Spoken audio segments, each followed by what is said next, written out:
Welcome everybody to Solaris VII, Episode 4. My name is Samlander and I have some players. Hi, my name is Zerger. I'm playing Arnstein Elden. My name is Hegemon Learn. I'm playing Caleb Archer. My name is Heath, and I am playing Bob. And I am Easeborn, and I'm playing Marina. All right. So it is Sunday morning as you guys are waking up from a restful-ish night's sleep. Anybody who has a TV on playing in the background, here's this.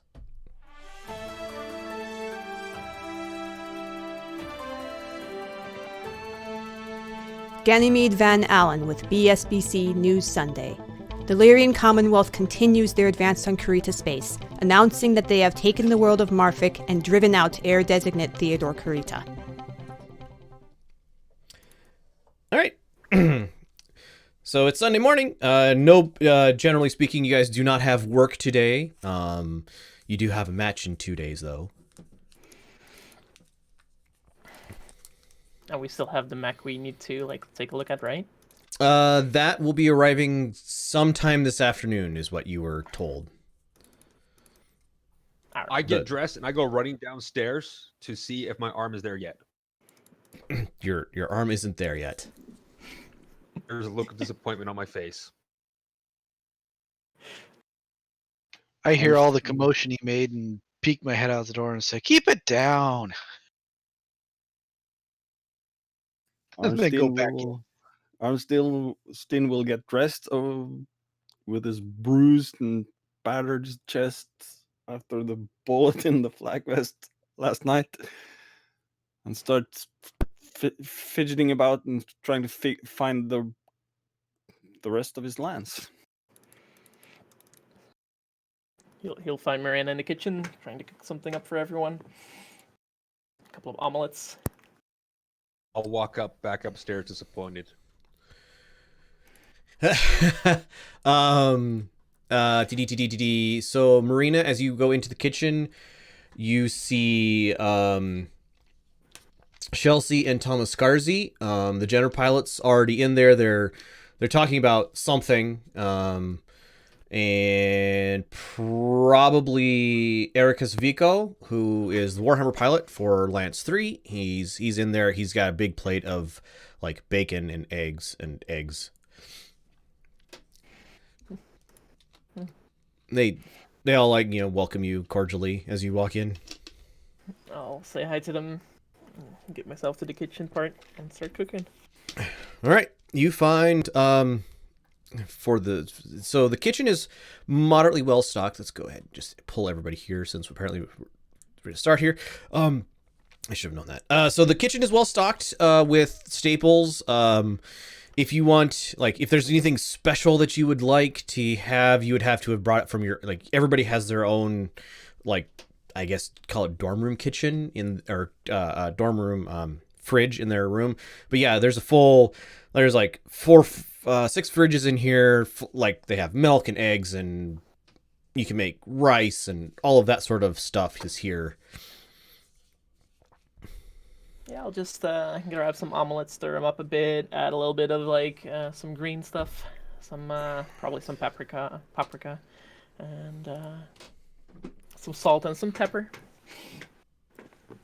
Bake it up real nice, golden layer, and serve it up for everyone that's still there and wants some. I will eat it and tell her thank you. Thomas Wolfstown. Thomas looks at you guys, says, so you're going to take over a match on Tuesday?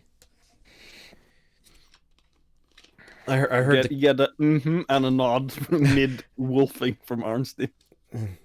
Commander says that my Jenner is too damaged to be ready, so I guess thank you. Could maybe have gotten it working, but not enough ammo to fill it completely. Chelsea and Thomas kind of look at each other and go, and then they look back at you and nod. you guys have known each other for long enough. They are identical twins, and it is moderately obvious when they like some of their body expressions, like or physical, whatever you want to call it. They're like mirrored of each other. But yeah, so they nod at you and go, all right, well, I guess we'll take your next one after that. Give you guys a chance to rest. Don't want you going 3 weeks in a row. Well, that sounds fun to me, though. They just get a thumbs up again mid-wolfing. All right. About that time, I'm gonna wander in holding a slice of cold pizza and say, "Hey, lightweights, how's it going?" Hey, Caleb, I'll look up. Go try this. Chelsea and Thomas head out. I got a plate ready for Caleb. Oh, thanks. That beats a pizza. I just toss it in the trash. Okay. Do 2d6. Hold on a second. So, Ericus. Oh, jeez. No, it's only 1d6. 2d6. There we go. Nope. So, Ericus, as you're tossing it in the trash, Ericus makes a dive for it and upsets the table a little bit, like knees the table as he's diving for your pizza.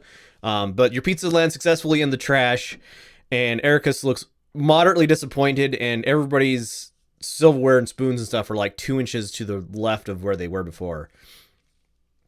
Did you want that pizza?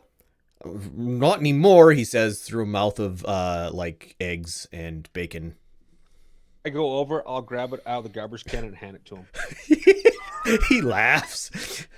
You know, I may eat anything, but once it hits the garbage can, I ain't trusting that. I see how many shells are in there. Okay, when I grab from the garbage can, how empty is the garbtake can? It's Obviously some eggshells. Yeah, it's about half full, mostly with food scrap waste. I'll take a bite of it and then hand him the rest.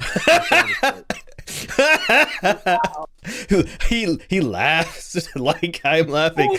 Puts it on his plate and finishes up his food, including the pizza.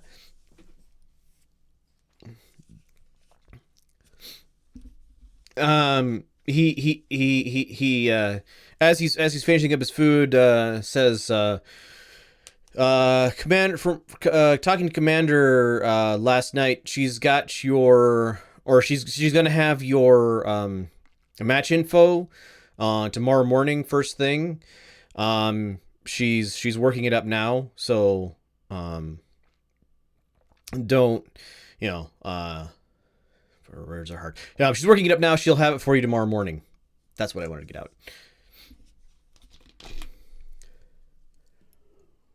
Thanks. So- gives him like the look of, do you mind? He finishes up his food and he heads out, patting Bob on the shoulder as he walks past. Says, "Have a good morning, guys. I'm gonna go for a run." Have a good one. Ericus is a bear of a man. He has stated to you guys in the past that he only drives heavies or bigger because their cockpits are the only ones that'll fit him. Arnstein, he makes you look relatively small. He's a big guy. Not fat, but that kind of barrel-chested, barrel-legged. He goes for runs, but you can tell he spends a lot of time in the weight room as well. And you guys are alone in the kitchen. Yeah, I was about to ask, with his departure, are we alone? And we are. And Arnstein's just gonna slide his compad on the table and flick over to where it says the address. Let me guess. I want to go see here. It's our day off, and you got more work for us. I see how this goes. Oh, and I was hoping to head to the hospital.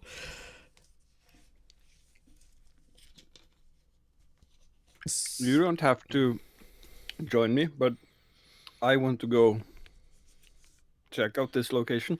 So looking up in your GPS map app, the address, it is an ISP data center located in the like main commercial district in town. It is the same. It is basically when you guys log into your network, it's your ISP for the building. Well, I suppose you'll need somebody else to sign out the car for you, since I don't think the commander will let you take another one, Arnstein. I'll tag along. Make sure to keep a look out on the necks so nothing happens to them. Well, thank you. Probably about half an hour after you guys get in here. Sasaki, Catherine, her last name is Sasaki, or her family name is Sasaki, so you would probably know her as a Sasaki. Words are hard. Anyway, Catherine walks in. Sasaki. She walks in.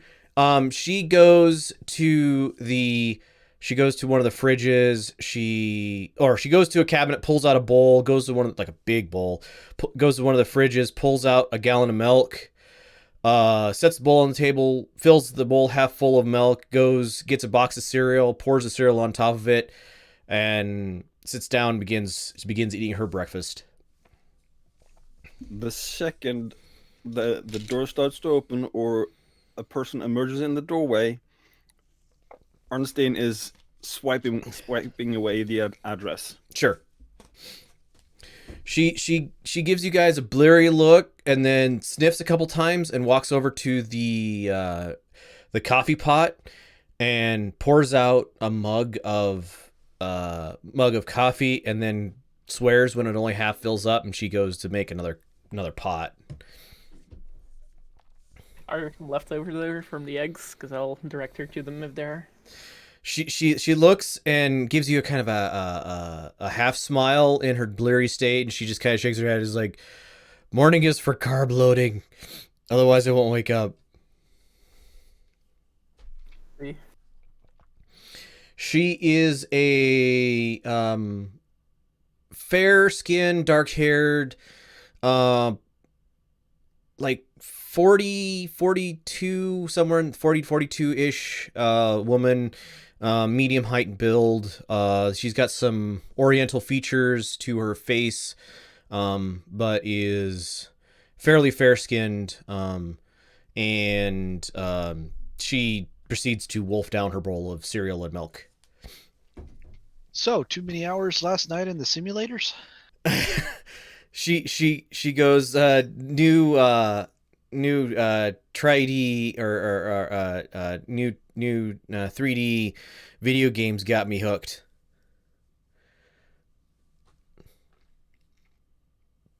Yes, they tend to do that. She like waits for the coffee to finish. She's like leaning against the back wall, waiting for the coffee to finish, yawning every once in a while.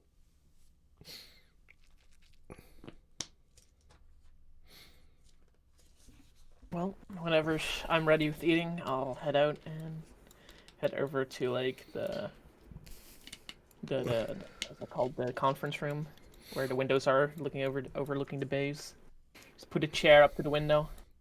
Okay, yeah. The conference room is empty at this time of the morning. You guys have had plenty of time to eat breakfast. Probably about the time you guys are headed out of the room, the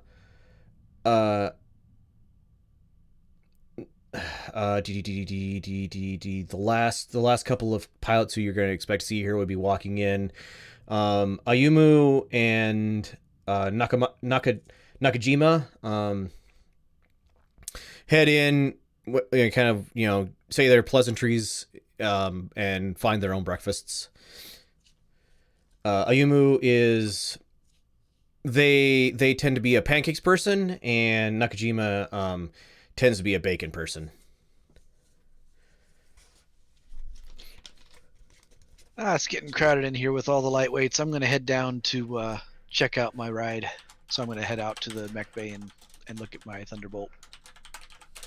I'm gonna follow Marina to the conference room, All right. and I'm gonna look at that chest that had all the extra goodies in it. It is locked. It's got an electronic lock on it, like a keypad lock on it with a thumbprint reader, and also a key, like a key, normal key. You know where it's at because you saw it open up, but like it's in a false, it's not false floor panel, but there's a panel covering over it. But yeah, you can open up the floor panel, but the actual safe is locked. I tried my thumb on it just to see what happens. No response.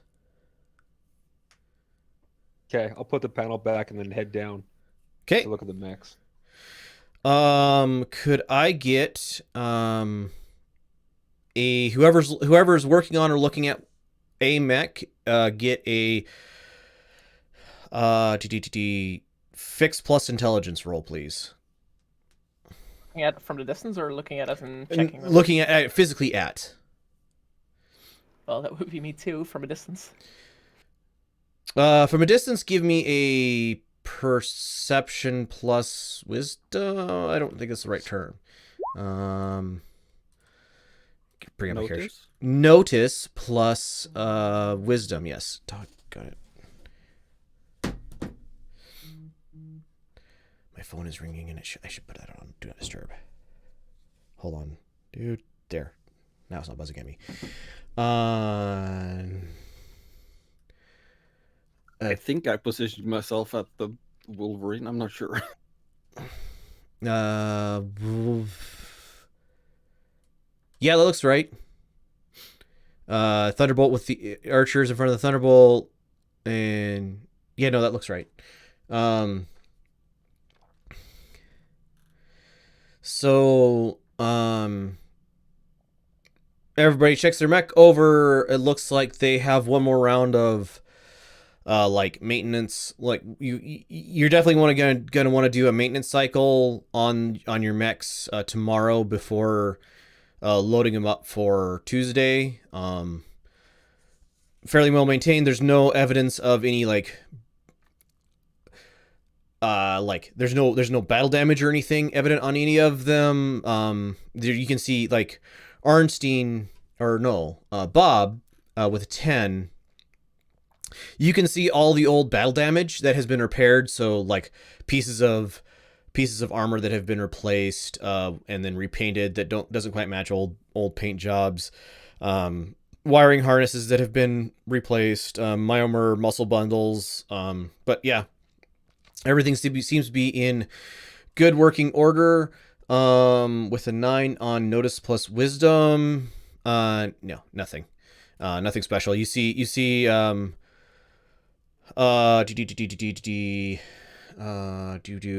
like much like you guys, a lot of the other mech pilots after having finished breakfast will come down here and take a look at their machines. So Ericus is not here, but Stanislav is. He's working on his Marauder. He's muttering something in your it's a mixture of Russian and Chinese. And one of you has a languages thing. Me. What specifically does it say? Oh, let's see here. It is.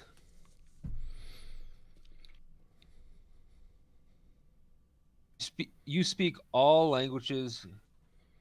Let's see here.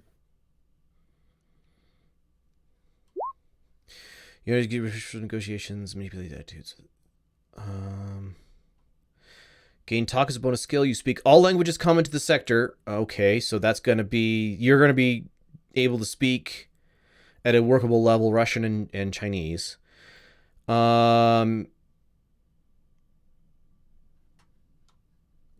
Give me a notice plus intelligence roll to see how much you hear. Notice plus intelligence. No modifier? No modifier. Oh.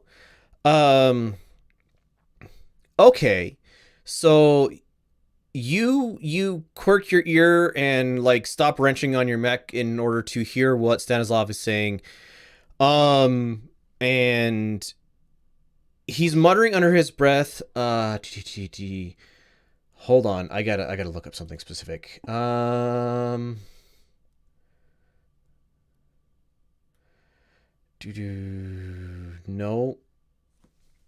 I gotta find it in my list.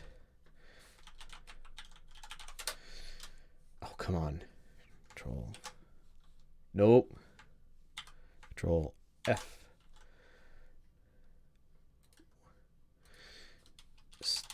STAN. There it is.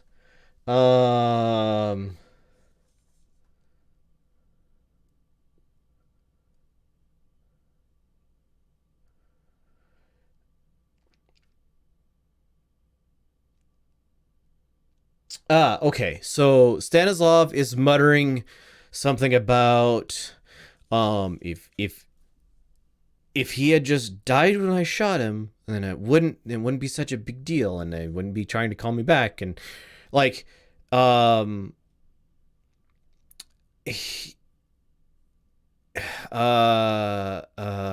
yeah, so something along those lines, a lot of curse words. It's muttering under his breath. You don't think he realizes he's saying all of these words out loud. Does he look like he's beat up, or does he look like he's in pretty good condition? He looks pretty good condition. He has been surly since he came back from a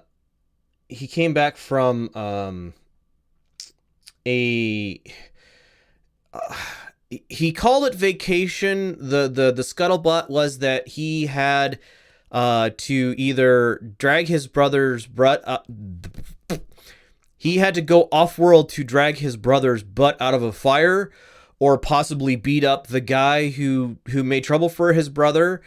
But yeah, no, he has been in a surly mood since he came back from that vacation about 3 weeks ago. I'm gonna run up, kind of do that light jog, not like dead sprint, kind of like light jog up next to him, and rush and going. He pokes his head out. He pokes. Sorry, go run that by me again. I'm running up to him. Good. You need a hand? Niet. Or I'm doing it in Russian. Yeah. Yep. He responds back in Russian. Give me a charisma plus. What would be a good one? I mean, notice is really good general skill for this. Yeah, charisma plus notice.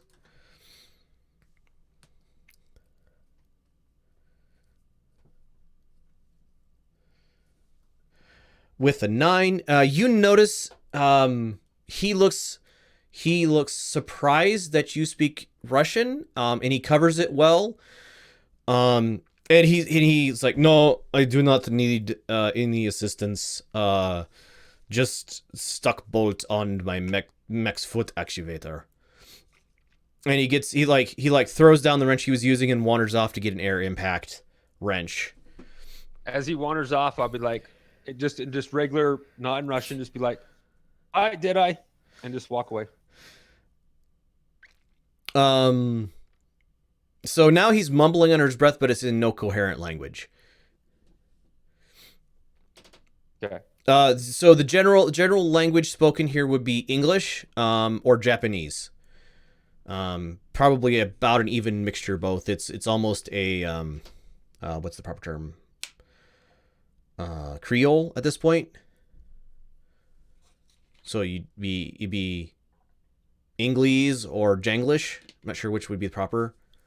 Janglish. the point is, English is the language of Solaris VII in general. This part of the town, or this part of this town is very Japanese, like a very Japanese culture from Kurita Space. But most everybody you know speaks a little bit of, like, a little bit of both, with just general sentence words. I guess you guys could speak with each other in any language you guys all know.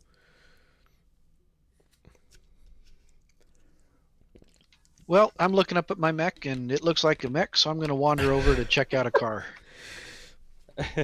All right. So there's two passenger vans and a like light pickup available. Pickup only has 2 seats, 3 if you're really comfy with each other. Passenger vans are like 8. They're the like 16 passenger vans. They're the big. Well, yeah, I'm thinking the van. Yep. You have no problem checking out a vehicle. You normally have to like put in a reason as to why you're checking out a vehicle. Generally speaking, you would be expected to either have your own vehicle or take the Zoom Go or Zoom Go, right? Vehicles, but you type in your employee ID and the keys drop out. You don't even have to put in a reason. All right, I'll go run upstairs. Oh, Go ahead. I'll run upstairs and I'm gonna grab a black case that has a rifle in it to throw in the van with us with some ammo. You have a rifle? The one that I got last session. Oh, it's a it's the machine submachine gun. Yeah, submachine gun. So it's a think Uzi, maybe a little bigger than that, but yeah. So it's not like a gym bag, not a. Oh, okay, that not makes like sense. A gun case, like a gym bag. Okay. Yep. Nope. Absolutely can. Some extra ammo in there, and just kind of bring it along with us. I'll pull the van around front and holler, "Hey, y'all! Anyone coming?" Get a yell back. Yes, coming. So, replacing tools. Is there still cops out front? No. Police presence has returned to what you would consider normal. Okay. So, every once in a while, if you're paying attention, you might see a car drive by, but there's the like obvious street cops are gone. There's no longer a couple cars parked around. The fire suppression mech is no longer in the area. So it's back to normal, what you would consider normal. So, about 3 minutes of quick filing his tools away. Arnstein comes jogging up with a damp rag, wiping his hands and getting in the van. Arian's gonna stay behind and watch the mechs. Okay. Who's all going where? I'm hopping in the van, so wherever the van's going, I'm going. Yep, we're going to the ISP to check it out. All right. You guys head off. It's a fairly easy drive to get there. 15, 20 minutes. No problem. Anybody following us? Notice plus wisdom.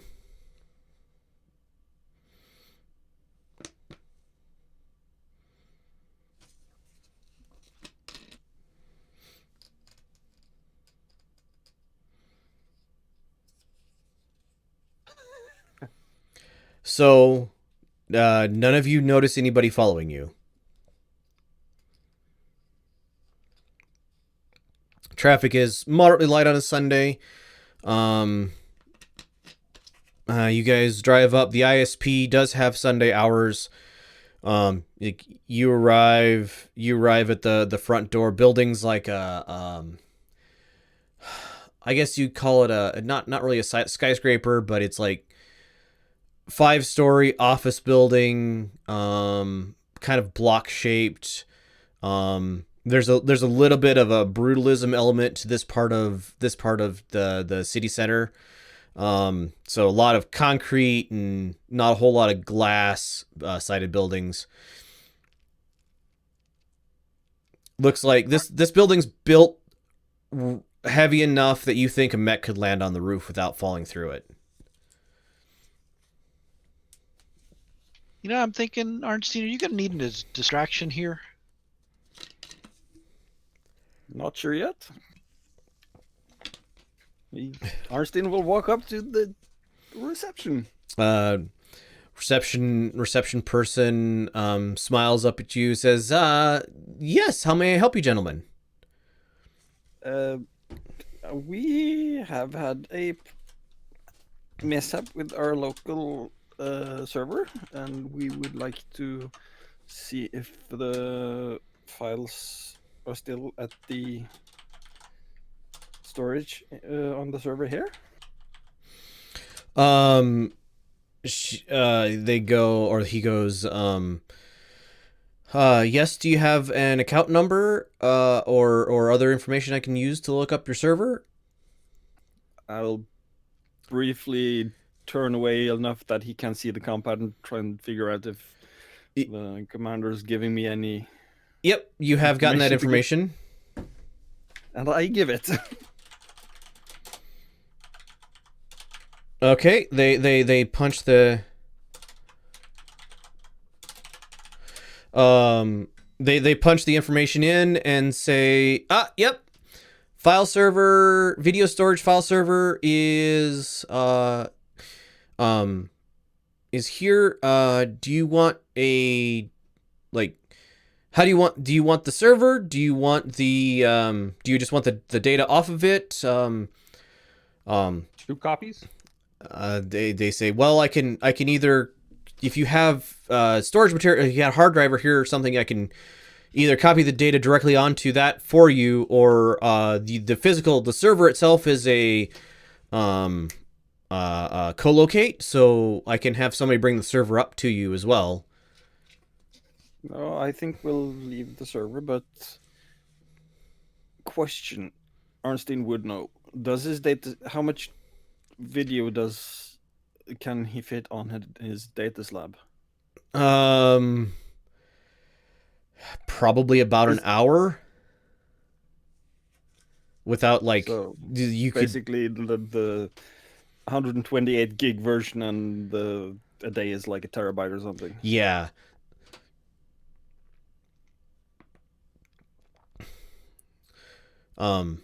Yeah, you could take like an hour of the video. The person lets you know that the data is encrypted, and so they can't, like, you would have to tell them what, if you want just specific files, you'd have to tell them, hey, I want this file and this file and this file. They can show you the, like, data structure, but they can't, like, if you just said I want it from noon to 2 on Tuesday, they wouldn't be able to do that.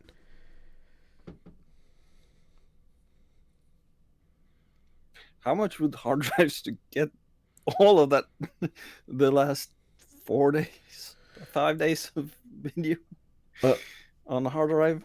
It's probably cost you 50 C-bills. Short trip into town. Like, there's probably someplace nearby you could get a hard drive, like an external hard drive like that. Where do you know where I can find a hard drive really quick?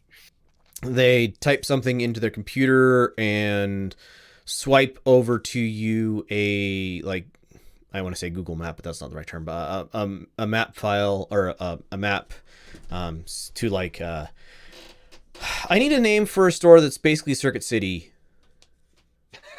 Micro Center. That's also that's also a copyrighted and trademarked name in the U.S.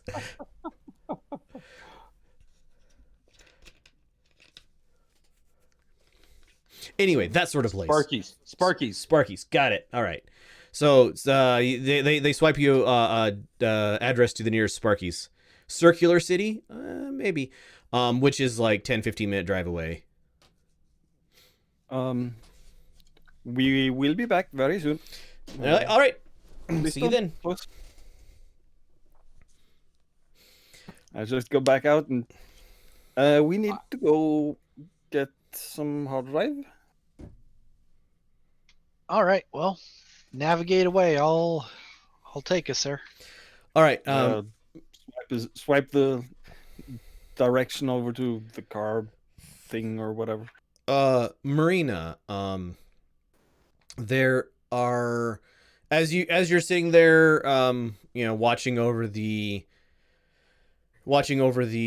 mech bay, you see mostly mech warriors come in and out.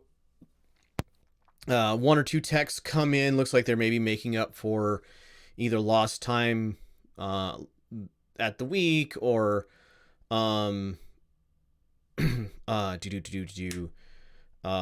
or they like had some task that they needed to finish up. Could I get a wisdom plus notice roll, please?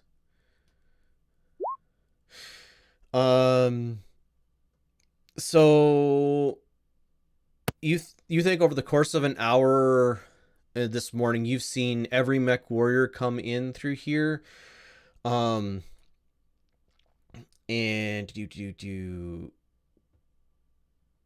hold on, gotta look up something specific.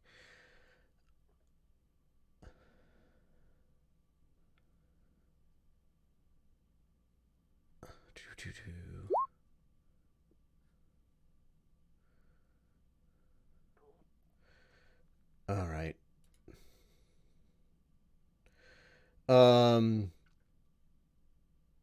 It's Saito Camilla, or Camilla Saito, heads to heads to and starts working on the other Jenner. She is the head tech for Lance 1. So there's two techs in Lance 1. Camilla Saito heads for and starts working on the other Jenner, the one that wasn't damaged. And the other thing with the 6. No, that's the main thing you notice. That's not out of place is not the right term, but that's the thing you notice. Anyone that will be working on Armex, I'll probably just walk up to them and ask what they're doing and see if it makes sense. Okay. If you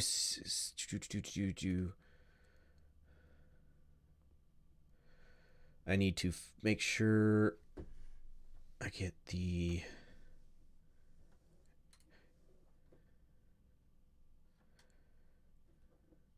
So Akita Kyo, she is one of the Aztecs. She walks over to Arnstein's mech and starts doing something to it. You walk up to her and she's like covered in grease to her elbows, and she has the left knee actuator open, and she is like greasing grease points and stuff like that. And she, as you walk up, she like brushes her forehead, leaving a nice streak of greases. As Marina, what can I do for you, ma'am? Hey, just looking if someone would be working on our mechs on Sunday, you know. Oh yeah, I didn't get everything done yesterday with all the ammo stuff. Do you believe somebody's been messing with our ammo? Anyway, no, I didn't get everything done today. I gotta get Arnstein's mech up in tip-top shape. You guys are going out Tuesday. he'd be so disappointed in me if I missed something. I gotta make sure I get everything done. True. I'll take a quick glance on what kind of grease she's using, if it seems like the normal type and nothing special or something. Intelligence plus fix, please. Everything looks normal. Well- Give me one more notice plus wisdom roll, please. DC of... Yeah, nothing looks out of the normal. Okay. There you go. Well, thanks for saying what you're doing. And I'm gonna head back and look up to the conference room to check if someone else looks up to walks up to our mechs. Yep, so she's the only one that you notice as you're sitting there. Yep, okay. So, quick trip. You guys are able to, switching back to the other group, you guys are able to buy like a 4 terabyte external hard drive that'll fit all of the data. Nice network connectivity to it, so it's got, you know, big data speeds. 50 C-bills. And you guys can split that up however you want to. At this Arnstein's store, just paid it. Okay. at this store, do they have those little earpieces so you can communicate with each other? Or Yeah. type of communication stuff? So there's you can buy something that would either like hook into your comms or just standard like walkie-talkies, either one. Walkie-talkies range in price from 2 C-bills per unit all the way up to 30 C-bills per unit. And the like just headphones for your comm pads would be like 5 C-bills. Okay. Nothing really fancy. Well, the walkie-talkies for 30 C-bills are very fancy. Yeah, but not the ones. Okay. Like, But no headset comes with them. It's just the walkie-talkie No, scanner. it's type of so like the 30 C-bill set would have like the headset and like 30 different channels and the ability to put in custom channels and like earphones and different mic options and like it's fairly compact. It's got a battery that will last 24 hours without charging. Can charge from any voltage source, from ground car to mech to wall plug. Super fancy. The two C-bill, like the other end of that spectrum, is just like the handset. It's got 3 channels. It says up to 500-foot range. I look at Arstein and I'll be like, "Can you program these in a reasonable amount of time?" Yes, I think so. Yeah, so the fancier end of the set, you could, it's basically what would be considered modern day ham radio. I will buy 2 of the fancy ones. Okay. You Yeah. said that those are 30 a piece? Yeah, 30 C-bills each. Arnstein thinks he's got an idea what's happening, and he's going to buy 2 as well. Okay. And then I'm going to suggest we run back to the garage real quick to drop 1 off for Marina. Yep. You gonna get the Drop Arnstein off at the data center and come back for him. Sounds like a plan. it's like 5 minutes to pair everything up. You can do that pretty easily on your way back to the data center. There's a lot of functions that you don't have yet. But you're pretty sure that these things, given a little bit of time, could like hook up to your mechs. So you could program these to be on the same bands, same sort of scrambling information that your mechs have. They don't have all that data in them, but you would have the ability to do that once you're back at your mechs. Other than that, these things broadcast probably 3-mile range, mostly line of sight. So if you're in the middle of a dense urban, you'd want to get up on top of a building or fairly high to get a better broadcast range, but easily 3 miles. And if you have easily 3 miles through a city, and if you get like 2 points up in the airways, you probably can cover 20 or 30 miles with this thing. Like if you put your hand around the antenna and activate the key, you feel your hand get a little warm. Ooh, It's answer. It's well, I mean, it broadcasts over microwave, and it's got enough of a kick to it to do a little bit of microwaving. Be one hell of a battery. There you go. Yeah. We get there. I'm gonna run in, hand one to Rena, just fill her in, saying it's been programmed. Just listen. You might not be able to hear us. We might not be able to hear you, just in case. Thanks. And then back down to the van. All right, so Arnstein, you get back and hand the hard drive over to the person, and they say, "Oh, yep, sir. I'm familiar with this unit. Give me 15 minutes, and we'll transfer everything in." And they plug. They have okay. So they take the hard drive that you have for them. They take it and they set it on their desk. They plug in a dongle with a little data pad or something attached to it. It goes like 2 minutes. It does something, you're not sure what, because they don't let you see what's happening. Then you see it light up green on its face. They unplug it and they plug it into their network, and then hit a couple buttons on their computer, and you can hear the the hard drive spin up and start recording. You start crunching as data is dumped onto this thing at high speed. About the time, Music to my ears. yeah, it'll be a little bit before Caleb and Bob get back. But by noon, Marina, you haven't noticed anything else going on in the thing. By noon, pretty much everybody's cleared out of the mech bay, and like all the lights are shut.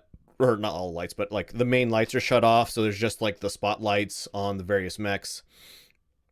You hear in the just kind of filtering up through the floor and stuff, you hear a bunch of muffled talking. Sounds like the Aztecs who were here today are down in the break room area down on the main floor. I go ahead and pop it back over there. Just talking, chatting, having fun, this area. You can hear a little muffled talking from them. Yep. And yeah, Arnstein, the thing has been done for a while. You have it in your hand. About the time that Caleb and Bob arrive back with the van. You could Just smoothly step in almost as it's not quite completed this breakdown. Like trying to just get in and slam the door shut and let's go. Right. Okay. Yeah, that's, you guys can head where you want to. So is that all you needed, Arnstein? Was there something else we needed to do? Nope, I'm good. I need my rig at the stable, but other than that, I'm good. All right, so I'm going to head back to the stable via Sabita Barudo. Okay. Yeah, you can get to Sabita, no problem. I'm going to go in for just a little bit.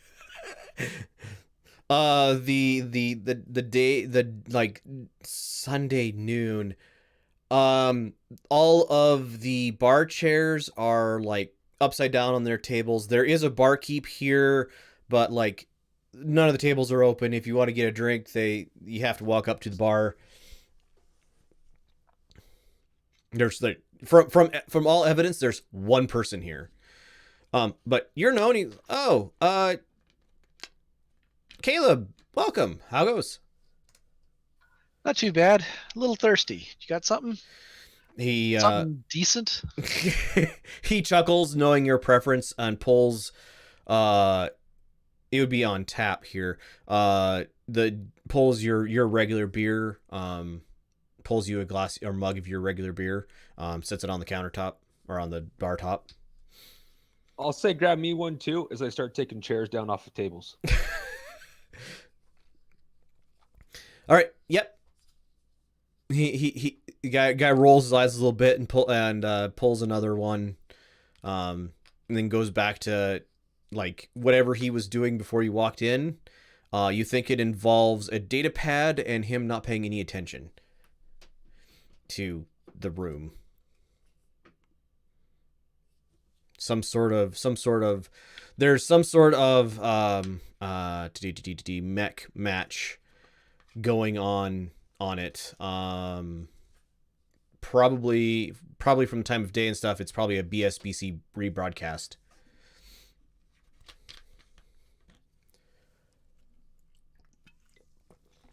Well, it's looking pretty dead in here, so I'll down the beer pretty quick and slam it down and nudge Bob and say, "Hey, finish it up. I suppose we shouldn't hang out here. Arnstein's probably chomping at the bit to get back."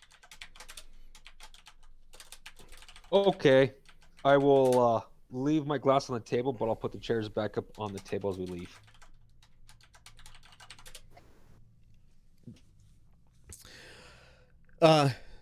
Yep. You guys head back out. Arnstein, you're in the van for a little while. Give me a notice plus wisdom roll, please.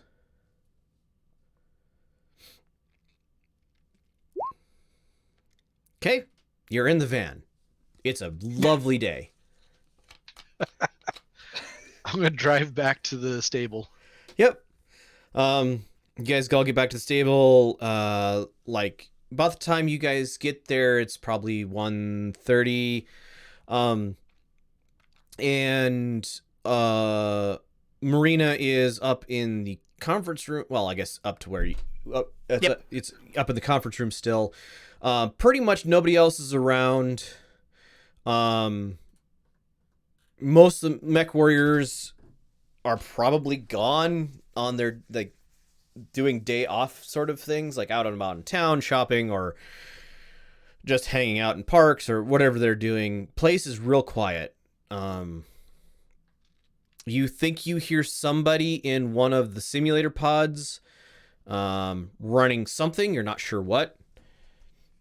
As I see Arnstein and the rest come in, I'll walk up to Arnstein and say, there was an Aztec, what was her name again? Akita Kyo. She was working on your mech, I think. I don't know if it seems to be pretty normal, but it might be good for you to know. She was greasing the knee actuator, and I pointed at the knee where she was working on. Arnstein, the mech is all like closed back up and normal looking from here.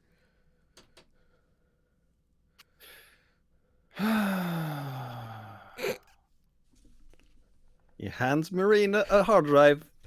Would you take that to my room, please? Goes over to his tools and starts cracking open the knee actuator.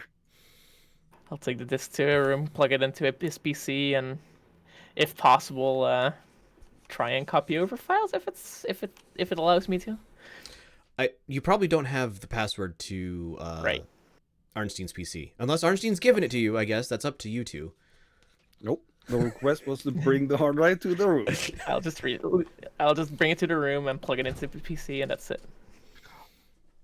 Do I notice a mech arm, like on a pallet or just sitting out front somewhere? No. It hasn't been delivered yet. I'm starting to get a little frustrated about my arm. Where's it at? Well, they told you it would be there tomorrow. And that was last night. This is tomorrow.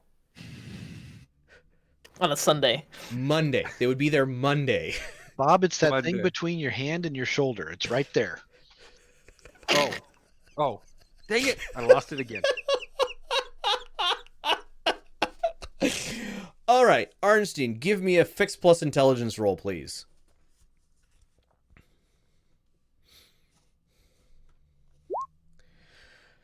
You pop open the knee actuator, and it looks like Kjol has done the maintenance that you were thinking needed to be done tomorrow, today.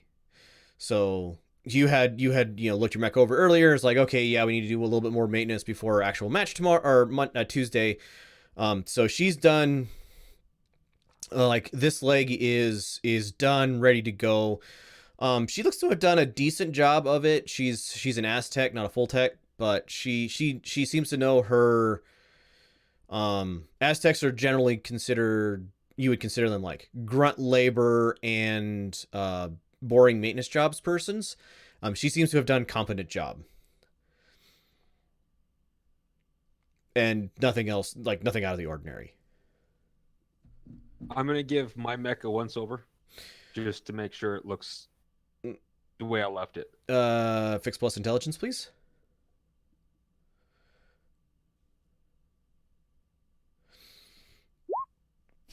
Looks like nobody's touched your mech, Bob. I'm going to wander over to the simulators, see if a person in there is interested in running a joint simulation, see who's in there, and see what they're up to. Okay. Tai is it's like you punch in and knock on this or let like pop a message. So you would know how to do this. You pop a message from the, like, there's a computer that controls the things, computer onto her screen, and you get back 30 seconds until end. I'll go up against you after that. Sounds good. So 30 seconds later, she hobbles out. She's wearing the standard mech attire. So one of the fun things about simulator pods is they simulate heat in addition to everything else. So it gets rather sauna-like inside of here. So she is wearing like short shorts. You can see the like bruises and bandages all up and down her, I think it was her left leg. Like she has giant purple blotches and everything all running up and down her left leg. And you can see like the sutures for that, and she's got a cooling vest on over a tank top. And she's like, Caleb, sure, I'll run a match against you. Just you or anybody else want to join in? When I get back to the mech where Ernstine was working on, I'll quickly ask him if he found anything weird. Nope. All regular maintenance. Yeah, she said she had to like keep up some work from yesterday. Is Ikeda the one that's usually working on the Wolverine? Yeah, so like her tasks are usual for the Wolverine. Could I get a just straight wisdom roll from you, Arnstein?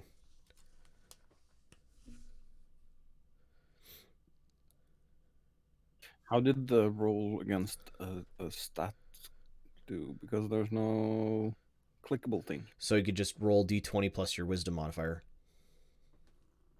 Or no, 2d6 plus your wisdom modifier, sorry.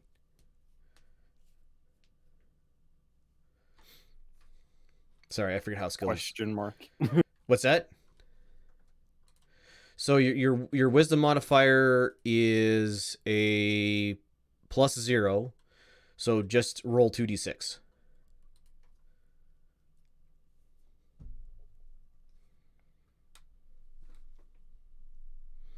Okay, no, nothing out of the ordinary. All right, Bob, you're here for, you can hear Caleb talking to the Tai. You gonna join in, or are you gonna? I'm gonna try to watch from both points of view, Yep. so that way I can kind of critique later on. All right. You know so- how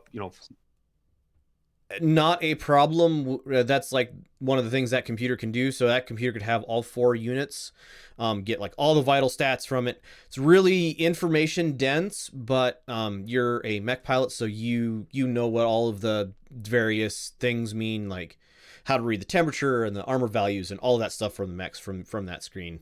It's a nice big like multiple monitor setup. Yeah. All right, Caleb, you get on your cooling vest and whatever other attire you want to get and hop into a simulator. The Tai E, rather than fighting in her normal battle master against your Thunderbolt, would not be a fair fight. So she actually loads into a Thunderbolt of her own. So it's a basically a mirror match, and you guys go at it, and we'll come back, because that'll take like half an hour that'll take like a half an hour or so. So we'll roll back around to how that goes here in a little bit. Bob, it is a very entertaining match. You can tell that the Tai E is not used to the lighter mech. She's used to her battle master, which is glorious and slow. The Thunderbolt is glorious and moderately faster and has a whole lot less armor. So she's able to adapt pretty quickly then. Yeah, pretty fluently. She's able to adapt. You can tell like her injuries are slowing her down. So she's got a broken collarbone and the bruised leg, and so she's like, every once in a while you notice her like have trouble making a left turn as fast as she can or bringing weapons to bear as fast as she can. But she is a highly skilled, you can tell she's a highly skilled mech pilot. And the temperatures in the temperature in the room where you are, Bob, is probably climbing to 85 Fahrenheit. The temperatures in the simulator pods are soaring lovely as you guys burn off weapons. All right, Arnstein and Marina up in Arnstein's room, question mark? Probably at some point.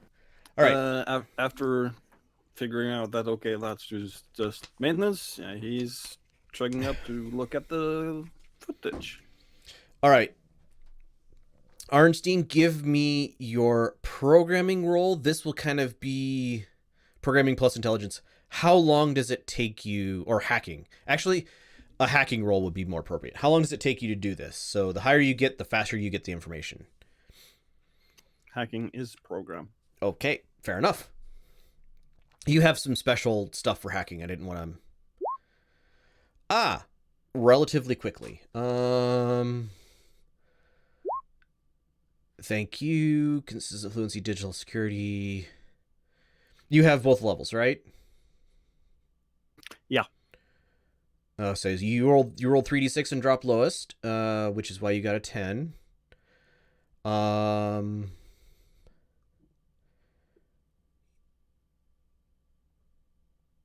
with it. Okay. So in the half an hour that Caleb and the Tai are duking it out in Thunderbolts, is about how long it takes you to get this thing uncrypted. Kit, I need a program plus... Yeah, give me another program plus intelligence roll, please. DC would be 8.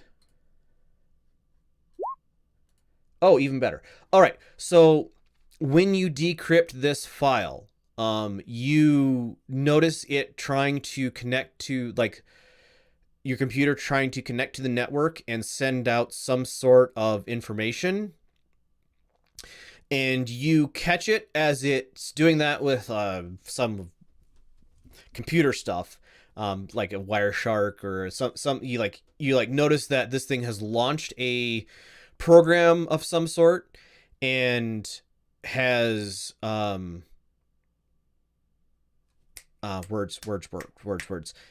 Launched the program and has tried to send out some data packet, and you catch it and isolate it before it can send this data packet out. So you have the program that was launched on running on or isolated on a sandbox mode, the data that it was trying to send out, which appears to be a random string of characters, like 20 characters long, just this random string of characters. And you also have decrypted the entire video file from the last few days. Yeah, you got it all unlocked on your computer.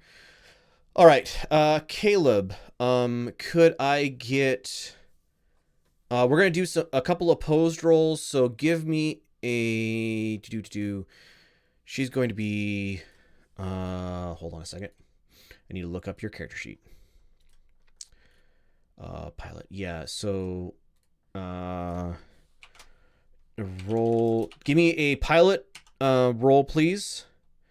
Versus hers. Just straight pilot, not plus anything. Pilot, it'd be plus no, it would be plus something. Dexterity. And I didn't roll it correctly. Is it... It's slash roll, isn't it? That's dexterity. Yep. Okay. All right. Okay. So early on in the fight, she gets you out of position and starts raining fire down on you on the right side of your mech. And she's working her way to your back. Could I get an opposed shoot plus dexterity? We're just gonna use dexterity because yeah.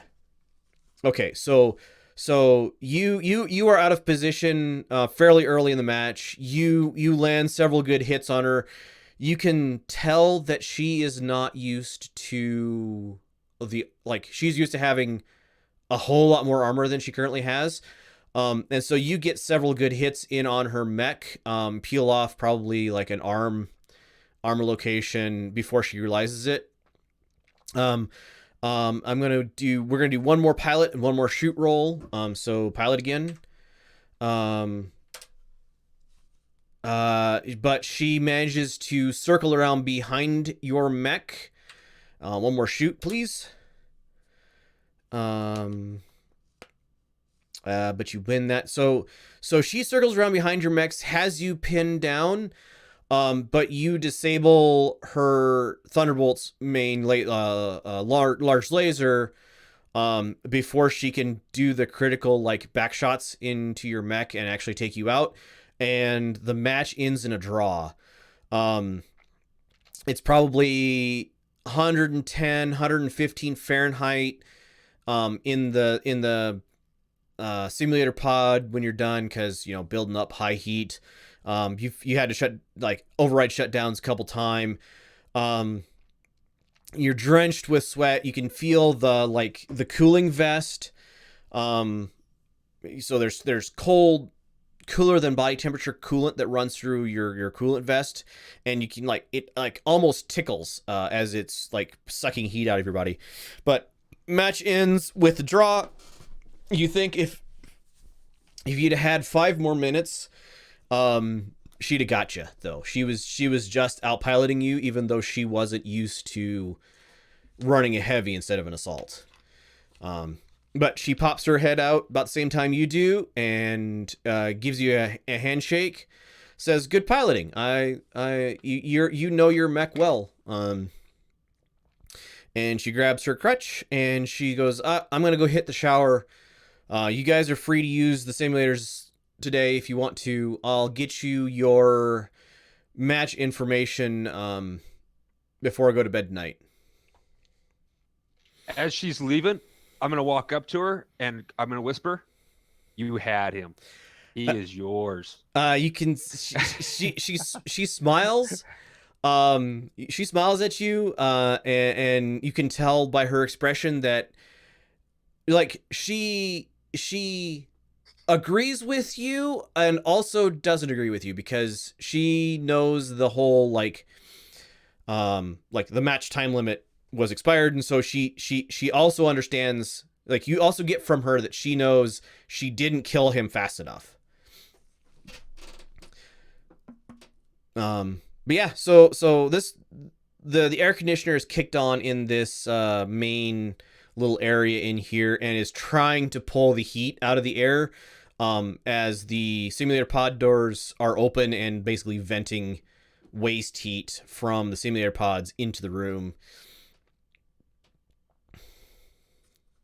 So what do you say, Bob? After that, you can take me, right? I'm game for another. Let's do it. All right. Yeah, no, absolutely. You guys can fight up against each other. Arnstein and Marina, you gonna let them know you got some video footage before they start that up? Or you're just gonna start looking at stuff? Arnstein's just gonna start looking at stuff. If Marina wants to let him know, she can do it. I'll quickly go let him know, and if they're still busy, I'll just let Caleb know. So by the time you guys are getting the match set up, Marina comes down into the simulator pods. Hey guys, we found some camera stuff. I don't know if you want to help look at them all, but we're starting to look at the data.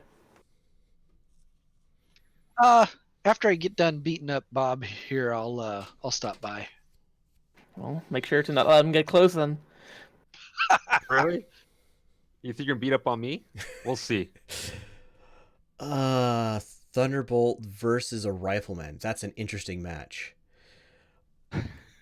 Honestly, okay, so out of game, what I would like to do is if you guys wanted to get together at some point and actually do that in what's the thingy? Megamech. I want to watch that, and we can figure out how to like record it. I don't know that I want to spend a lot of time in the game today with that because it'll just eat up the rest of the.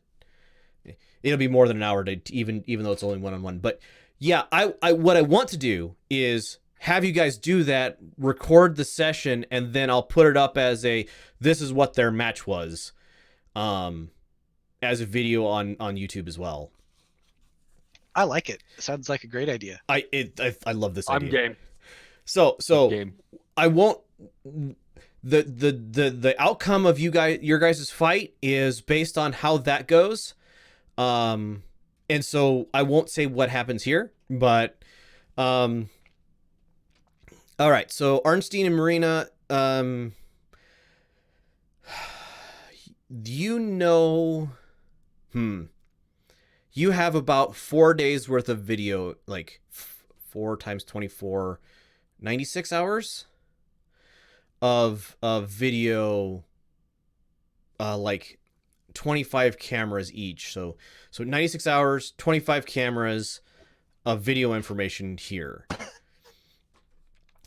Arnstein, Well, can't you write a script that filters out all the silent or the static images?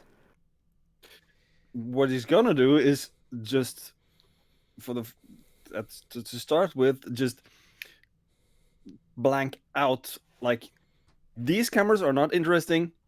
These I'm gonna shove off to the side, black out the data stream. I want these few cameras looking at these specific points, like the mech bays for the Jenner, and I don't think I got enough to get the Battlemaster incident, but No, so this data starts the day, like 8 to 12. That's probably something like 8 or 12 hours after the Battlemaster incident. Not after the match where the Battlemaster incident happened. Does that make sense? yeah, but first thing I want to do, which is why it might be idiotic to let the server stay, but first thing he's gonna do is try to figure out the Jenner thing. Right. So you're pretty certain that the data on the server, so the data was given you as just a giant chunk of data. you're pretty sure that the data on the co-locate server is still encrypted, and it was the act of decrypting it that launched the program and the data stream. So you're fairly certain that that data is still untouched, if you would.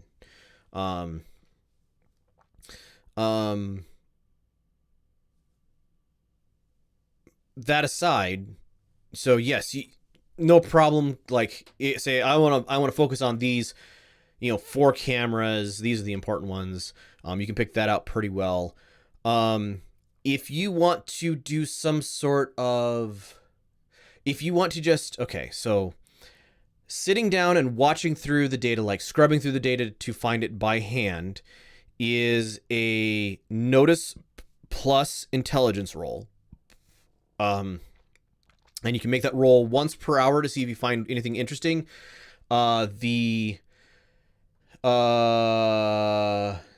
going to be a DC 12 to come up with anything interesting.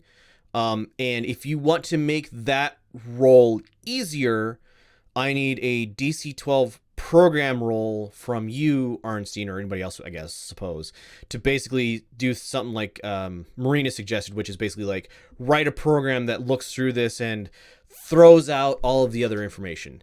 I will warn you, if you do badly enough on your program roll, it could throw out basically not throw out. I'm assuming you're writing this thing to not actually delete data, but could Just ignore something that's important.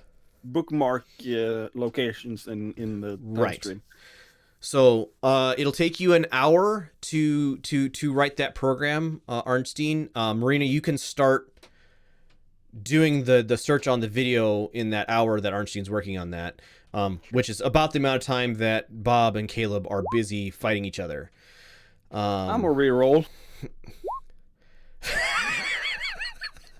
That's mine. Okay, so 10. You don't find anything interesting, Marina. There we go. Good. So after an hour, Marina, you realize that looking at surveillance footage is so very boring. Right, exactly. It's just mind-numbing. All right, but at this point, Arnstein, you've got several dozen like sections of video that look like they might be interesting. And yeah, so Caleb and Bob, your match is done. It's now a DC 10 notice plus intelligence or notice plus wisdom roll, whichever one's better for you guys. Anybody who's looking at this, so it's currently 2:00 in the afternoon, so you have until sundown tonight, or until you get real bored, probably 4 more hours before you guys would just be like completely brain dead. So I'm going to take a quick shower and then hop in and see how it's going and start staring at the screen. Yep. I think Same. I'm already brain dead after 20 minutes, and I'm going to get cleaned up, grab a beer, and then come back and try it for the second hour. Okay. So notice plus intelligence was that. That's a round for everyone. That's around for everybody. So it's now 3:00 in the afternoon. Nobody's found anything that looks interesting. Arnstein, you thought you saw something, but you discovered that it wasn't interesting at all. Can I make sure if we have like a spare screen here, like a TV or something, to link it up to the surveillance camera on the bay? Yeah. You have been given access to the surveillance cameras by Tai. You can only really do one screen at a time, but yeah, you can hook up a screen to your TV in whosever room you guys are in. Arnstein's room. All right. Just like we can see something in our eye corners if something moves. Yep. Round 2, fight.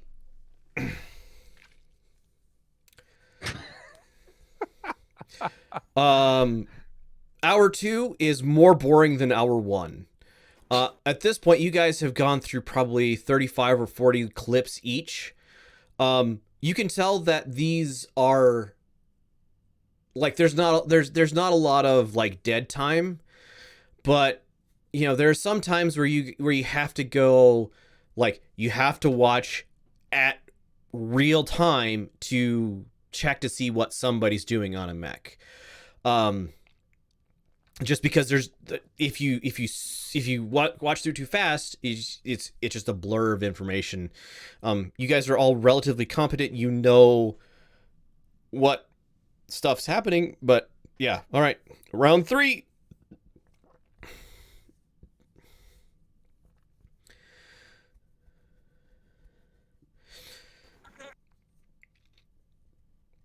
So 4 more hours, or not 4 more hours, another hour passes. It's now 4 p.m.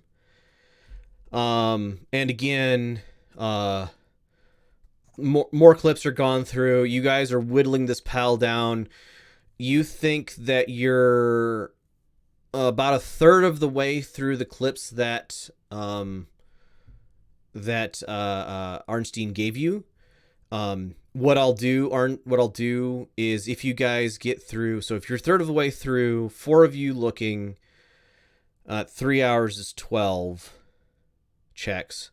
So if you guys get to 36 checks without fighting anything, I'll need another program roll from you, Arnstein, to basically, your first algorithm wasn't good enough. You need to have a different one. Anywho,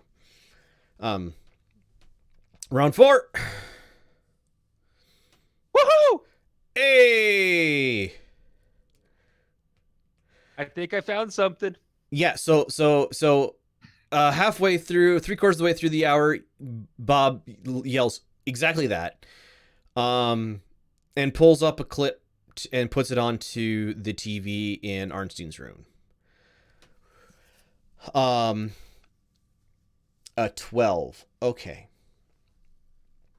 So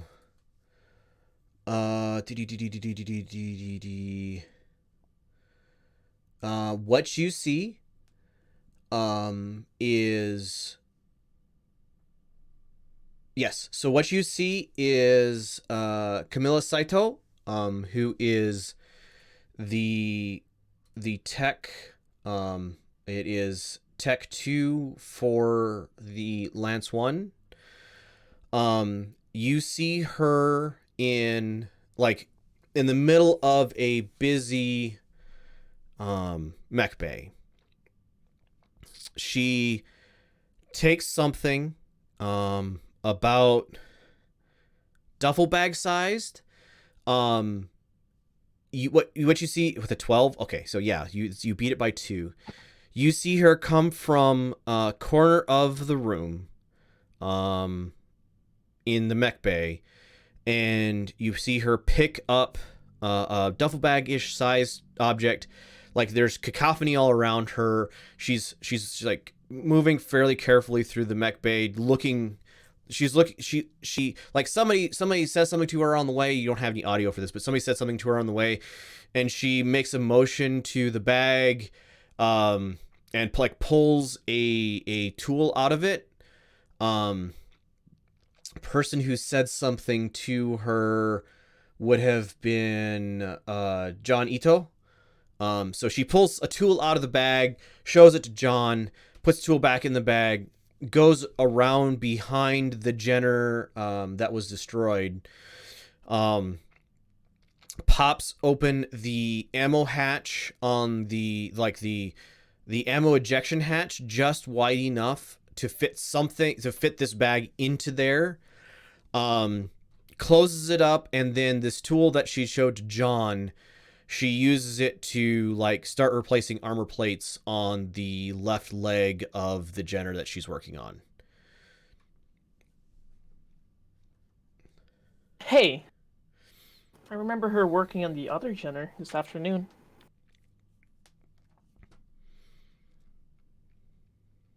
Well, that's not good. I am going to run to the conference room and see if I see anything out there or anybody next to that Jenner. Silent and quiet. I want to cross-reference that timestamp with access logs for the ammo dump out back. Okay, so now that you have a piece of video, you guys can basically track it back through time. And it'll take you a bit of time, Arnstein, but you can do it. Like, I'm not gonna make you roll for it. So yeah, 4:30, 4:45. No, the mech bay is empty, quiet, still in its kind of lights off state. Bob. I'm gonna go down and investigate the second Jenner. Make sure it looks. I'll go down untampered with. and I'll if I still remember, I'll try and figure out which area she would have worked on. Which area she worked on, or right. Give. Yeah.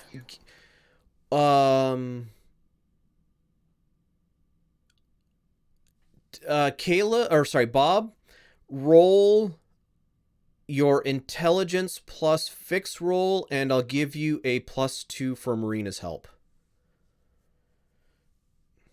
2 intelligence. So she was working on the medium laser array in the right arm of the Jenner. With a 9, it looks like it had maintenance done to it. Not, like you can see that it was worked on today. But other than the fact that it was worked on today, there's nothing more. But yeah, you can absolutely see that the second medium laser on the right arm, which arm did I say? Left arm of the Jenner, was worked on. God, do I be stupid and climb up there, or do I stay down here on the floor? The gantry attached to the Jenner is fairly secure. I'm gonna climb up on the gantry then, and I'm gonna try to get a close look, even if that means taking up a bag of tools to try to pull a panel off. Okay. I'll be putting a notice out to Tai or the owner or the pilot of this Jenner. Which? Both. Just do both. Okay. And say that we found someone working on this mech this afternoon. Was worked on this morning. Right. Okay. I would like a physical save from you, Bob. Dang it. Ah, fine. Yes. So Bob, you pop open the panel on this thing and duck out of the way as the capacitor bank that runs the laser shorts itself out to the chassis, and it would have given you a very nasty shock had you not flinched away from it in time. No damage to no damage to you, no damage to the mech. The panel is open, and there's a scorch mark on the armor, just like a little burn mark on the armor, but there's no real it wasn't a giant explosion or anything. Does anything else look damaged in there after that or before that? No, there's nothing else you're seeing inside of there. Can I also shoot after that a message to Arnstein that what is happening to Caleb? Yeah, so Marina, okay, so let's take a step back. Caleb and Arnstein, you guys are still up in Arnstein's room after Marina and Bob head down to the mech bay. What are you guys doing? Walking back the timeline and checking the access for the ammo dump. Okay. Same.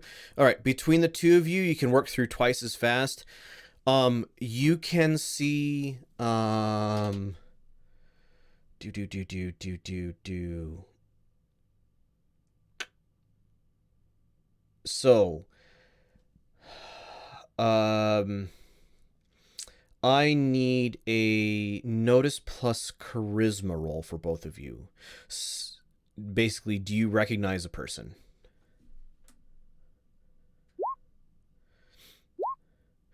Oh, yeah, you nail it. So, Ase Ranta, is the one who, I'll post her name in the thing. She is the Lance 3 tech, or she is a Lance 3 tech. And she, why did it post it as a picture? Whatever, not important. She is the one. She opens up the ammo bay, like does something. She's got a clipboard in her hand. Looks like she's doing like a count. Like this would be a normal thing you would think. She's doing a ammo check. She opens up the thing. Heads in there, spends 20 minutes, half an hour in there. You load up the camera in there. The camera actually like cuts out for some reason. When she checked in, the camera cut out. She spends 15 minutes in the room. She's got a clipboard with her.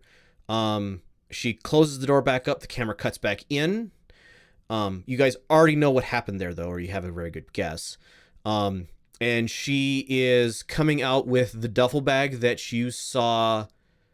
Who was it? Camilla have.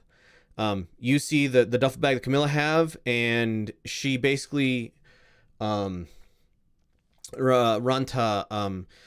very, very subtly puts the duffel bag behind some sort of equipment or something, so it's not visible on any camera, other than the fact that you guys watched it get put there.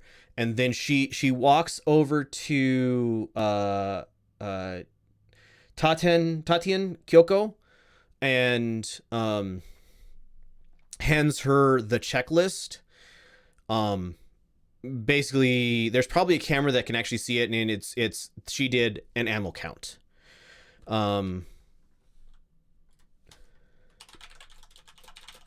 So yes, that is the information you glean by going back. About this time, Marina, you said you sent the information up to Caleb and Arnstein that something happened. Yep. All right. So about that time, you guys on your communicators both get a note from Marina that something happened with the Jenner. Marina, about this time, you are getting a notification from Tai saying that she'll be down in a minute. Whatever you do, don't let Camilla know that you know. I hope it didn't make too much noise, the ripping open of the bay. So it wasn't a big, like, it's fairly quiet in the bay, so it sounded real loud, but as far as this room goes, it wasn't very loud. Great. I'm gonna put the panel back on Okay. without touching too much, and I'm gonna run over to my mech. And so if anybody looks down, they'll think that I did something to my mech. Okay.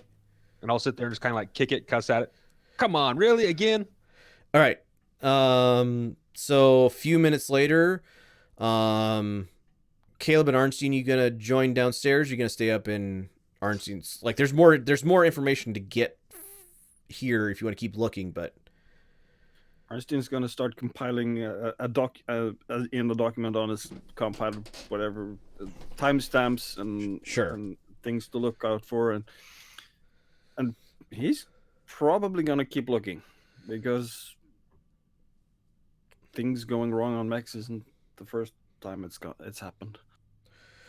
I'm gonna take off when I get the message from Marina and head down to the mech bay and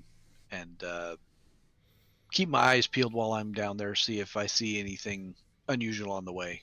Okay. You meet Tai on the way down. She, obviously has showered, it's been several hours since your match, so she's looking all cleaned up and she got a fresh uniform on. Looks like it's been like freshly pressed. You can tell that she takes pride in her uniform. I think I've said it before, but I'll go ahead and say it again. It's a DCMS uniform, but it's got all of the like unit insignia, rank insignia, all of that sort of thing removed from it. But you can tell, judging by the looks of it, she is a person who spent years learning how, like in the DCMS, learning how to properly like maintain and make a uniform look good. Army learning things. Yeah. So she nods at you on the way down in the elevator, and quirks an eyebrow up at you when you're both inside of it. I'll just shake my head, not really say anything, and wait till we get to the others. All right. So yeah, you guys head out onto the mech floor. Marina, are you up in the conference room or are you? No, I'm helping Bob. Okay, you. Yeah, Staring at him. So the three of you come over to Bob's mech, and she flips on a switch on the gantry, and it like reaches out and grabs an arm for one of Bob's mech's arms. And she climbs up and says, "All right, meet me up here." And you guys meet her up at this gantry point, and because of the noise of this mechanical thing that's got a hold of its arm and like the mech itself, what it looks like. So Ernstine, you would see on the video screen, everything in the world looks like Bob, Marina, Tai and Caleb are looking at or doing maintenance on the arm of Bob's mech, talking about it or something like that. And there's enough cover noise from this that somebody would have to be physically close to you guys to hear any conversation. And she goes, "What you got? What?" Okay, so this morning I took a look out over what happened to our mechs because I didn't want to leave them alone, right? And in the morning, I saw I'll put her name in. Saito, yeah. Yep. Work on the other Jenner, which I assumed was normal, so I just left it there. Afterwards, I saw Ikeda work on ours, and I questioned her a little bit to make sure that nothing's wrong over there.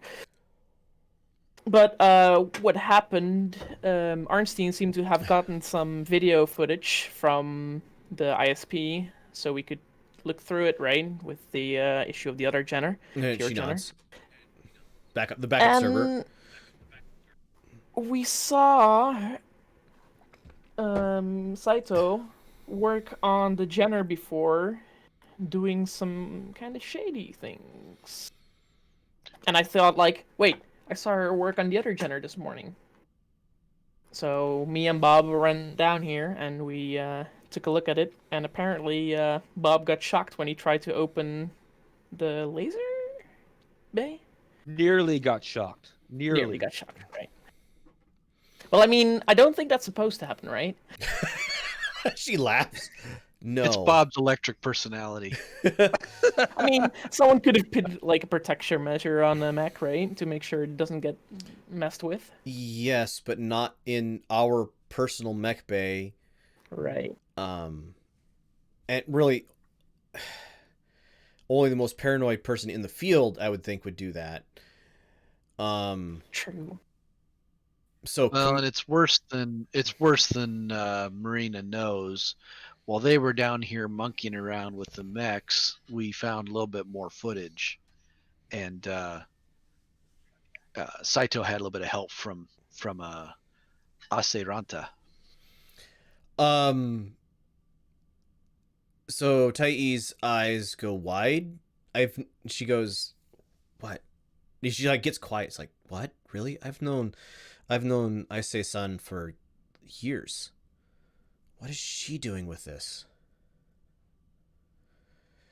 I don't know how much she knows, but she's the method for that incendiary round that caused all the fun a couple days ago. So Ase-san placed, or she either found or created the round, and then Saito-san then planted it. That's what it looks like. She gets frustrated. All right. I have known Ase for years.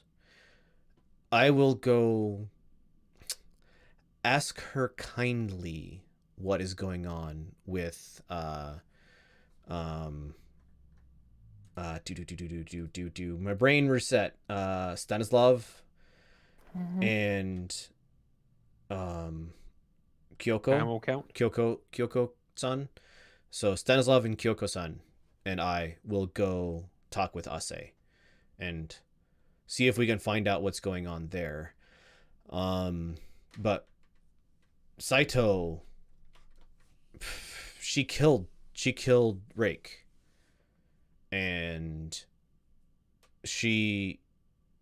I don't know if she did it on purpose or if she did it because she was told to by somebody else, but she would never talk to me. I'm sure, and I don't like. I am hoping that she doesn't know she's been made.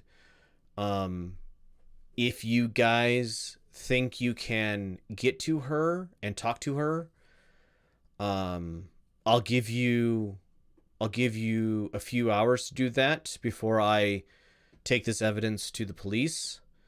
I do not trust the police, but hopefully this data is good enough to get her out of my mech bay at the very least. But if you want to try to get more information out of her before I do that, let me know. It won't be safe. People who get in this sort of thing tend to know or tend to be a little paranoid about getting caught, and so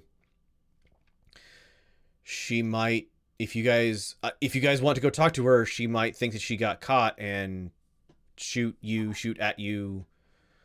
Who knows? Do you want to go talk to her, or do you want me to just contact the police? Well, so she's another tech, so why don't I just call her down to try to help me figure out what's going on with my arm? Well, she's not here. She won't be here until I mean, I don't want her back in my mech bay. There's who knows what she could do. If she secreted something else around here, who knows what she could do to our mechs between now and... I guess I am willing, because she'll be in for work tomorrow. I am willing, if that is how you want to handle it.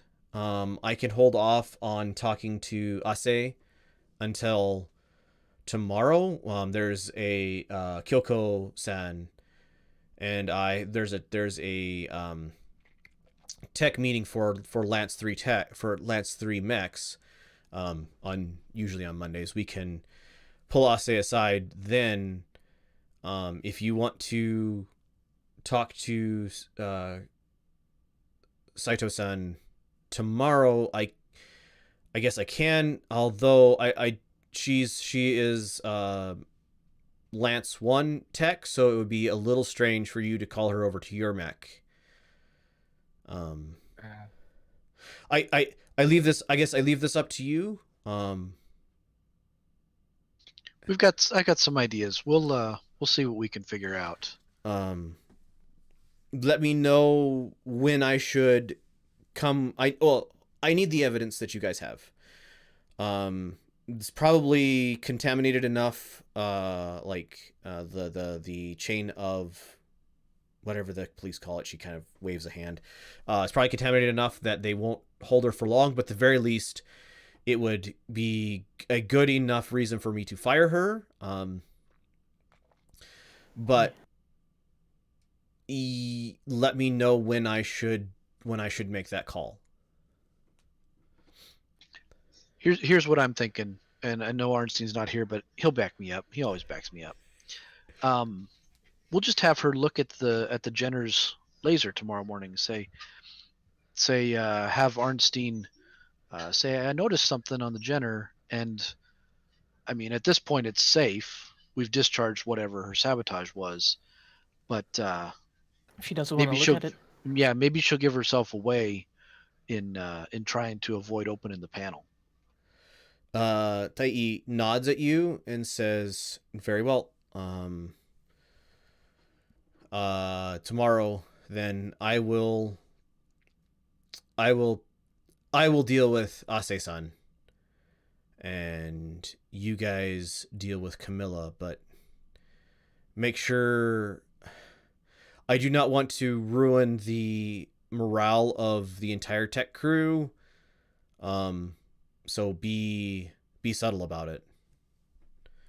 If we do it in the bay and she has accomplices, there is a chance that we tip them off. Yes, that is a very real possibility. We know she has at least one accomplice. There is still possibility of more, but it is up to you guys. If you wanted to, like, the Aztecs get their assignments at first thing tomorrow morning around 7, when they gather up in the conference room. Oh, and she's not an Aztec, she's a tech. And the techs at the same time meet up the Aztecs meet up in the like dining area, and the techs meet up just outside the head tech's office. If you wanted to meet up with her, you guys tell me your plan, and I will back you. Can you move the tech meeting to the conference room tomorrow? Yes. And we'll just, before catch her on her way there and pull her out, and that way the tech meeting can go on and there won't be anybody else in the bay to see what, if anything, happens. She nods. All right. 7 o'clock for the tech meeting. We have a plan. And then she like straightens up, kicks your mech, Bob, like she's, I don't know, frustrated with something, and she makes a big like gesture, pantomimes a big gesture, lets out a huge sigh, and then hits a button and heads down out of the gantry. As she's leaving, I'm like, see, I told you I needed a new arm. she chuckles a little bit. Yeah, and she heads back up to her room. All right. At this point, I'm going to head back to Arnstein's room to fill him in on what I've just promised for him to do. All right, Arnstein, give me another notice plus intelligence roll, DC 10 again. All right, so you don't learn anything new. There's also one tiny little thing that's nagging on Arnstein's mind, which shouldn't take too long. Okay. He has the semi-burnt RFID entrance tag. Correct. You just want to know who it's for. It is Rakes. Yeah. Suspected, but could have been someone dropped it during their meh. Yeah, no, that is it is Rake's. And the thing you notice most about it is that the burn mark is basically from the level of the RFID tag inside of the thing up. Interesting. So the top, basically the top half of the thing is heavily fire damaged, scorched, burned, like flash, like really high heat burn, and the bottom half of it is a little melted, but not as completely melted. Would that track with? I'm Oh, sort of struggling actually, to remember. You could have seen the actual incident on the video camera. So what you see Rake doing, so this is after everybody else has gone downstairs. What you see Rake doing is he says something to John, yells something at John. From his expression, probably asking for a tool or something. John comes up, hands him a tool, so John's on the ground, hands up a tool up to Rake. Rake climbs up a little higher on the mech, opens up the top, the ammo loading bin with the tool that he just got from John, and like he flips it open, and his head and shoulders and his ID tag get just above the level of the like the opening in the ammo loading bin, and then you see the blast of the fire come out and hit him. Just like directionally, fire burning the top, only the top half of it tracks. Right. Roger. Okay, that's me. Okay, you guys can all meet back up in Arnstein's room. Oh, hi. Well, it's my turn. I finally got to give some work to you. Woo! Cool. What? All right. So we talked with Ito, and here's what we're going to do. We're going to see if we can smoke out Saito. Tomorrow morning, as the techs are going into their meeting, you're going to pull her aside and have her go look at the left arm of the Jenner. Oh, by the way, the left arm of the Jenner just about zapped Bob. I'm still seeing his hair standing up. It's really good. You should go look at it. I reach over and I try to zap his ear with my finger. Nothing happens, but Dang it.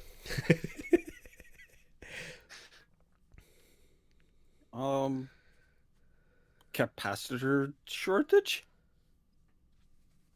Sure, Okay, that's whatever. We'll go with that. It shouldn't yeah. happen when you open up a mech bay, right? Like a. Oh, no.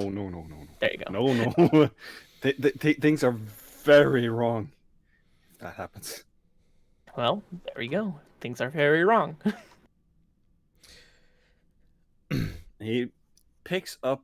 Arnstein will pick up something, not electrically conductive at all, like a model or something, and start explaining, like if this touches that, that's very bad, and really like the. I'll try capacitors absorbing the those- information, but I forgot it like after 10 minutes. the capacitors for that thing need to be either really huge or really effective. it's a little bit of both.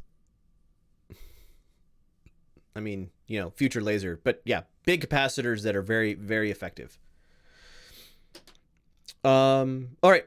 So, question for you guys.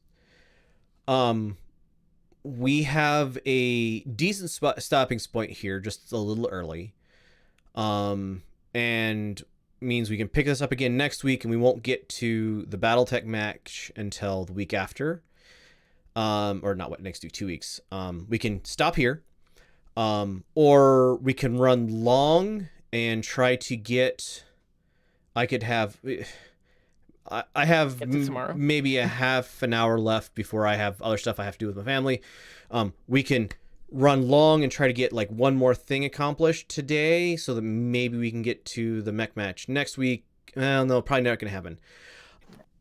I guess it's up to you guys. Do you want to go ahead and stop here, or do you want to try to run through the next plot point or so?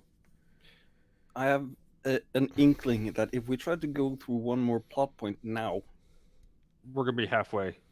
we're gonna be halfway, and then we'll have half a session next time, and we're at the fight. And whilst we are good at padding, I don't think we're that good.